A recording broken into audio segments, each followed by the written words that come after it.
Hello, my name is John Schneider. When I was a kid, I used to visit my Grandma Vi in the Jersey Bayshore area, and I'd take 8mm movies of my family and their friends. In fact, I was the family filmmaker. Today I live here, but traded my film camera for video, and recently shot this tugboat in the Shrewsbury River. Welcome to Jersey Bayshore country. This is where you'll find Raritan Bay, the Atlantic Ocean, as well as Sandy Hook Bay. Where is the Jersey Bayshore? Let's get oriented by starting with the big picture. It's somewhere in here, part of the universe, and definitely part of our world. But it's like no place I've ever experienced. And as soon as we land, I'll show you around.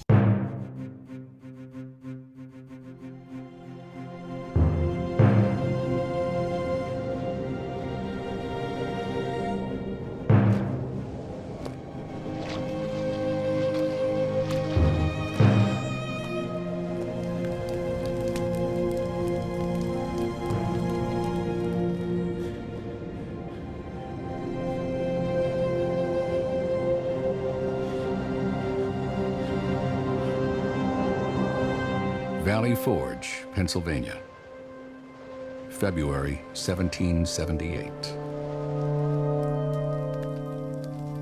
The war has not been going well for the 13 colonies.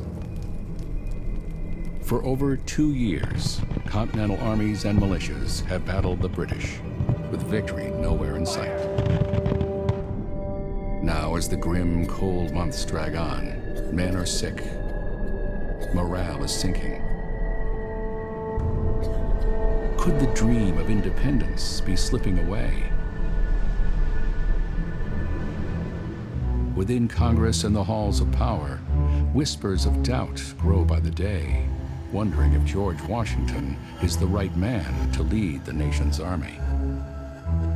As to General Washington's talents for the command of an army, they were miserable indeed.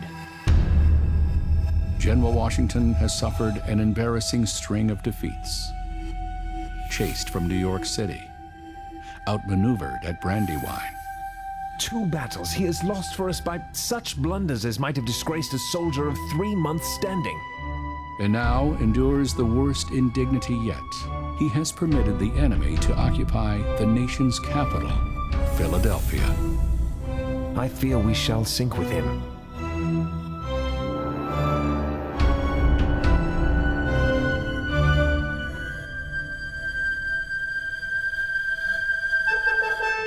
Despite the criticism, as winter turns to spring, Washington spends his time wisely.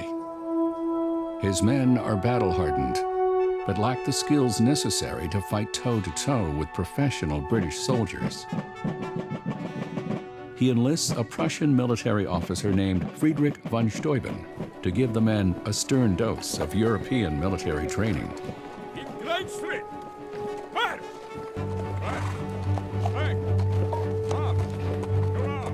In May, the Army's fortunes take a turn for the better. News arrives that France will join the war on the American side. Fearful that a French naval blockade of Philadelphia could trap their army, the British decide to abandon the city. They march north to safer quarters in New York. Their move forces Washington to take action. As the Continental Army pursues the British, he confers with his officers. Washington is desperate for a victory. Many of his officers are also restless, itching to fight. Does he dare risk a full-out attack on the mighty British and perhaps lose his army? Or should he let them pass unhindered and later pin them down in New York? Washington chooses something in between.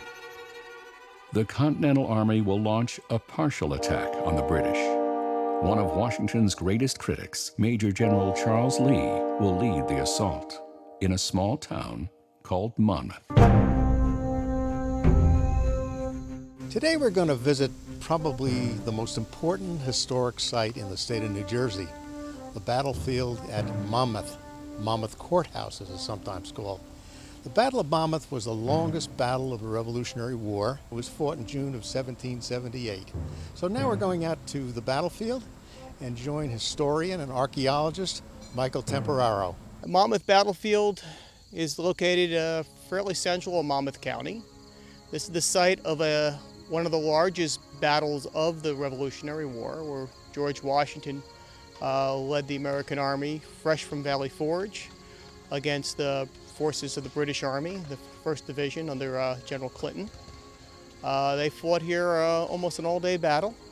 It was a running battle in the morning and ended up here and spent the whole afternoon into the evening as one of the largest field artillery battles of the war, with over 10 field pieces on each side, exchanging fire for over 3.5 hours. The battle took place pretty much throughout a good portion of the park. The park is about 2,000 acres. When you're here looking at it, you have to use your imagination a little bit. We're kind of modern these days with parks, and parks means trees, but in those days, this battlefield was all farmland. There were 7 farms here. So wherever you see big clusters of trees, good chances are there were no trees there at the time. It was probably undercrop. The most common crops in here would have been rye, grains, hay, Indian corn, which is not the corn on the cob that we eat today. People everywhere else in the world but here call corn by its correct name, which is maize. Very deceiving ground out here, which is why I think that Washington's ability as a surveyor were important to him in this battle. He was able to read the land probably more easily than most. It would not have been as easy as it is now with the trees helping you to obviously see what is high ground and what is not. This is rolling terrain. If you look across here, you can see how it dips and rolls all the way through to the visitor center. And it would have been covered in crops, which also would have given you an illusion of elevation. This is the first battle for the American Army after the training at Valley Forge under Major General von Steuben. Prior to that, described the Army as being a bunch of farmers who had gotten together to help to fight for a cause. And they were all trained individually by their respective commanders and officers, but they weren't cohesive. What von Steuben did when he got here was he gave everybody the same book. He actually wrote the book, literally, for the American Army on how to drill, how to use your weapons, also the orders, so the officers and the men all understood each other.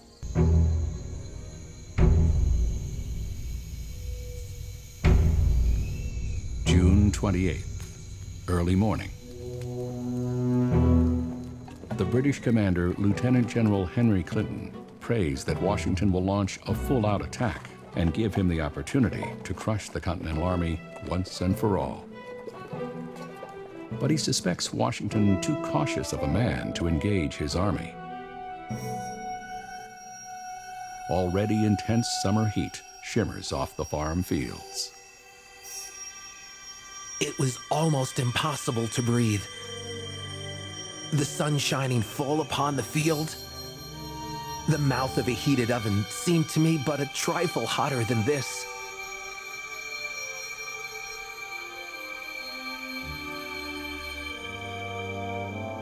General Lee's plan is to surround a British rear guard of about 1,500 men. The intelligence about the enemy, however, is confused. Lee is met with more than just a few British soldiers. Instead, there are nearly 9,000, forcing Lee to immediately retreat. The tables have turned as Washington's plan for a modest victory is on the verge of turning into a full-fledged disaster. The temperature is now pushing 100 degrees. Washington is stunned to see Lee's men fleeing with half of Clinton's troops not far behind.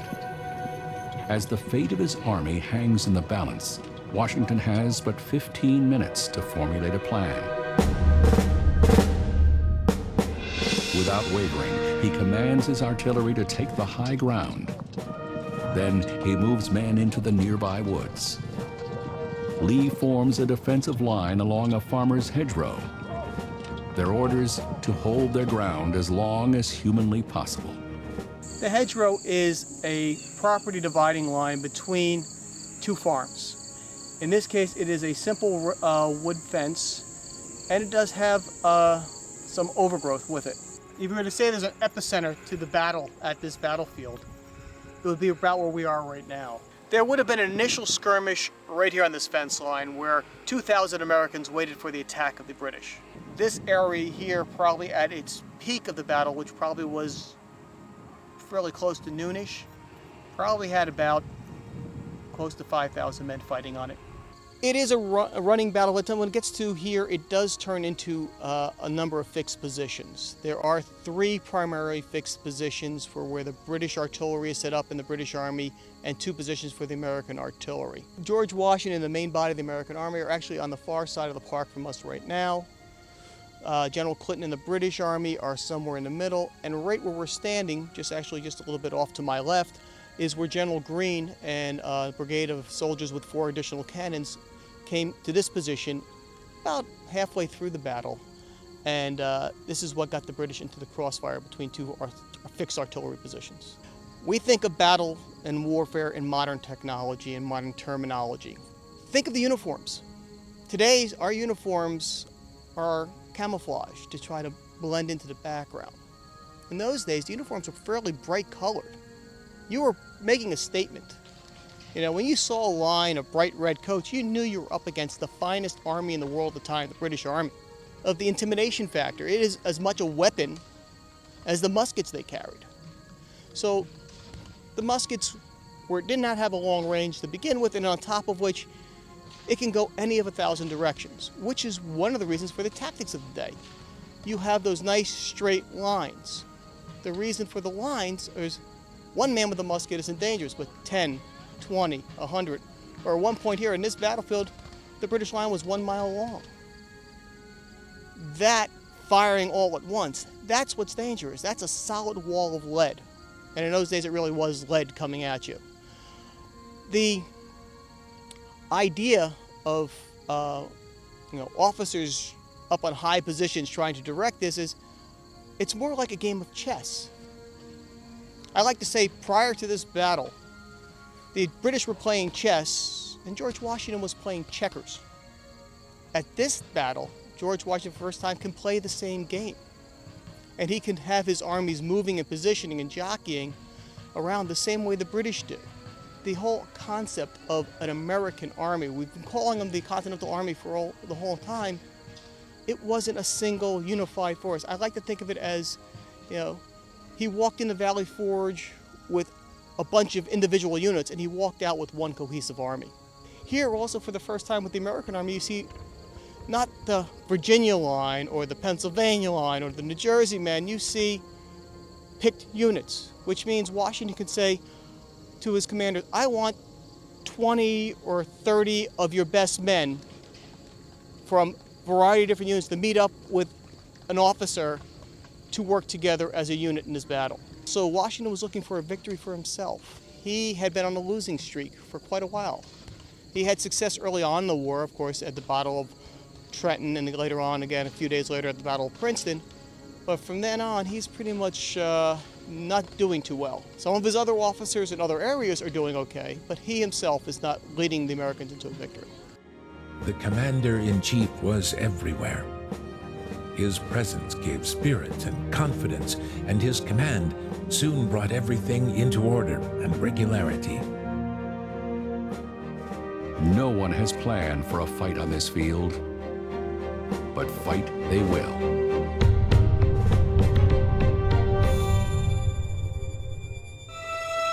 Clinton organizes a disciplined attack, nearly 1 mile wide on the Americans' left and right flanks. Surveying the field, Clinton senses a great victory is within his reach, if only he can act fast enough. General Clinton himself appeared and crying out, "Charge, grenadiers! Never heed foaming!" We rushed on amidst the heaviest fire I have yet felt. Horrible confusion. One could form no idea of what was going on. The crackling of musketry, the dust and smoke. then the groans and cries of the wounded.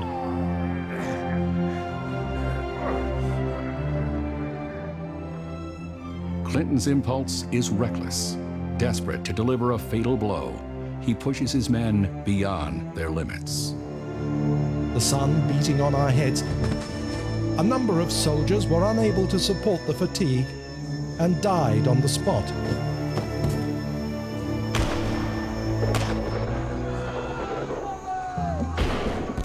Still, the British succeed in breaking through. And for the second time that day, the Continentals retreat. As the Continentals flee, it appears as if Clinton's strike may destroy a sixth of Washington's army. But it is not to be. The Continental artillery unleashes a series of volleys in the nick of time, their guns spewing iron, hissing from Perrine Ridge. Clinton responds in kind with howitzers and cannon. And for 3 hours, the thunder continues. It is the largest field artillery battle of the Revolutionary War.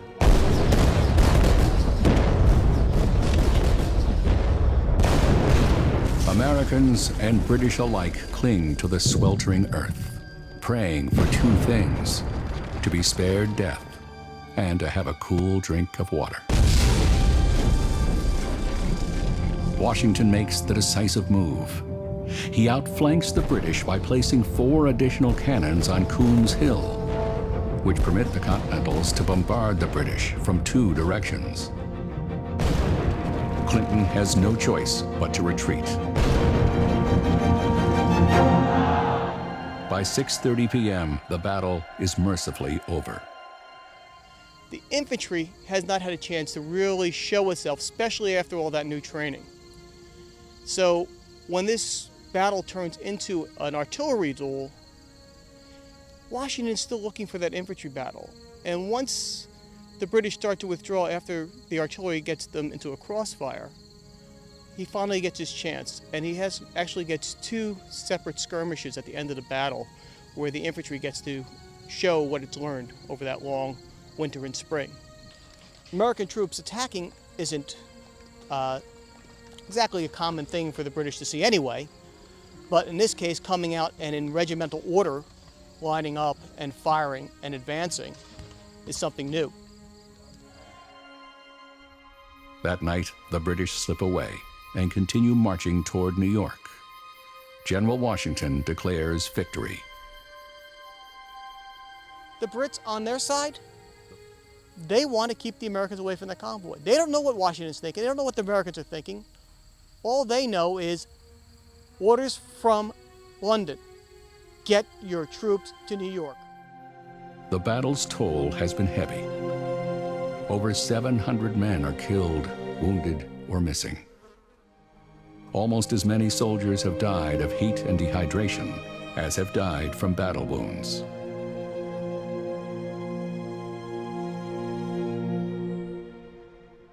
The battle stopped, the combatants stopped fighting. The British faded away during the night. Their goal was to get their troops to New York. They didn't want to win a battle, they didn't want to engage in a battle, but they wanted to rejoin the rest of the British Army, which was in New York City, and they were, of course, coming up from Philadelphia. Now, when they left there, they kind of departed clandestinely, and they started out about 10 o'clock at night, actually, and by the next morning they had gotten as far as Middletown. Here we have a wagon train. It was 12 miles long, and it had anywhere from 12,000 to 20,000 British troops, camp followers, suppliers of the army, and a whole retinue of Tories, which were the loyalists to the British side. And they were all coming, they all left Philadelphia, they had cannons, wagons, and they were on their way to New York. They headed out here to Sandy Hook. The thought was to have ships come out here and pick them up and evacuate them to New York. Why didn't Washington pursue them? Well, there were a couple of reasons for that. One is that his troops were tired. They had fought all day, they had done well, and he wanted to quit while he was ahead. and he wanted to head up for New Brunswick and preserve the Continental Army. He was afraid to take him into another battle, and they would be annihilated. And another reason was that this whole Bayshore area was teeming with Tories, loyalists, and they were afraid they would meet a hostile civilian population if they came on in here. But in Middletown, if you come over Route 35 and you cross into Middletown onto what's King's Highway, which is the route of the British Army, you're going to go up a gradual hill, and that was called the Heights of Middletown. That was the most formidable barrier to the Continental Army from coming here, because the British could have taken up defensive positions on the heights of Middletown and held them off. Well, when they got over here, they proceeded down King's Highway into what we know today as the village of Navesink, which would look very much like it did when the Continental Army passed, or where the British Army passed through there. And they arrived at the intersection of Linden Avenue in Highlands and Route 36, and they walked down Linden Avenue onto what today is the park there, Huddy Park, and on over. And they found that, strangely enough, Sandy Hook was an island in those days, and they had to build a pontoon bridge. Now, the pontoon bridge probably ran from around where Barr's Restaurant is now across to Plum Island, where the entry booths are to Sandy Hook. But that's how the British Army got across, and it took them 5 days to load hundreds of ships with their horses, wagons, troops, but they all got away. They went over to New York, and they stayed there for the rest of the war. But that's the significance of Sandy Hook, where I'm standing now, and of Highlands and Atlantic Highlands, which we're in now. The training in the snows of Valley Forge has paid off on the parched fields of New Jersey. Within weeks, the word Monmouth is spoken on the lips of Americans with great reverence. The battle rejuvenates the young nation's will to fight. Once again, the nation cheers George Washington as its commander-in-chief. America owes a great deal to General Washington. He brought order out of confusion, animated his troops, and led them to success. The general has rose superior to You himself. seem to arrest fortune with one glance. I thought then, as now, that I have never beheld so superb a man. By turning defeat into a major victory, Washington has silenced his critics for good. He has also given Americans confidence, for the first time, that independence truly lies within their grasp. In 3 years' time, General Washington will defeat the British in Yorktown, Virginia, ending the war. The American dream of liberty will finally be realized. Purchased in part with the lives, blood, and devotion of soldiers who once fought valiantly here on the fields of farmers at a place called Monmouth. There are 4 things which I humbly conceive are essential to the well-being, I may even venture to say, to the existence of the United States as an independent power. First, an indissoluble union of the states under one federal head. Second, a sacred regard to public justice. Third, the adoption of a proper peace establishment. And fourth, the prevalence of that pacific and friendly disposition among the people of the United States, which will induce them to forget their local prejudices and policies, to make those mutual concessions which are requisite to the general prosperity, and in some instances to sacrifice their individual advantages to the interest of the community. Signed, General George Washington, 1783.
This year's programming is very special. Last year we did 40 episodes.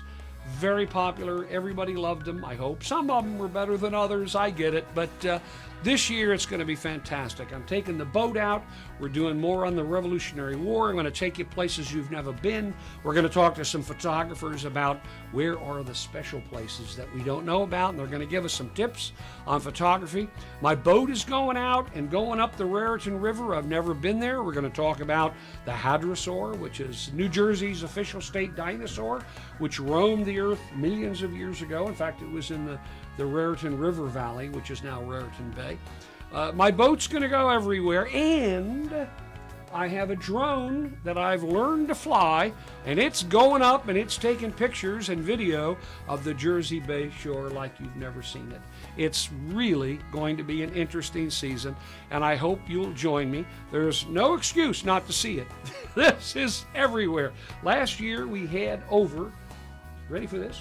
We had over 1 million views.